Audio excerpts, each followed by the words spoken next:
వెనకాల చేసేస్తున్నాం. ఇప్పుడు ఫ్రంట్. ఇది వచ్చేసి మామూలు హ్యాండ్ అండి. మామూలు హ్యాండ్కి ఇలా మనం మార్కించుకోవాలి.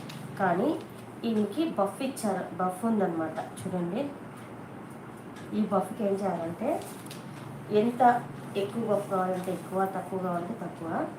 ఈయనకి ఇక్కడ 2.5,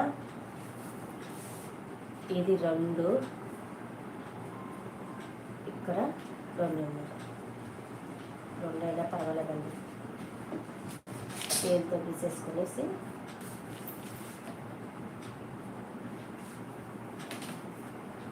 ఇప్పుడు చూడండి, ఇక్కడ గ్యాప్, కొంచెం గ్యాప్ ఇచ్చి ఇట్లే వచ్చి ఇట్లా రావాలండి.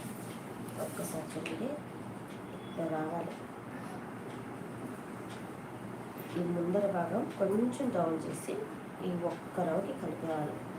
ఇక్కడి నుండి మనం బఫ్ అనేది ఈడ వరకు పెట్టుకోవాలన్నమాట. ఇది బఫ్ హ్యాండ్స్. మామూలు హ్యాండ్ అయితే సేమ్ ఇది ఎలా ఉందో ఇలా చేసుకోవాలి. బఫ్ అయితే ఎంత బఫ్ కావాలో 2.5 కావాలా, 3 కావాలా, 3.5 కావాలా, మన ఇష్టం అండి. ఎంత కావాలంత బఫ్కి. ఇక్కడ ఒక 2.5 పెట్టి, ఇక్కడ 2.5 పెట్టి, ఇక్కడ 2.5 పెట్టి లైన్ తీసుకోండి. ఇక్కడ కలపకుండా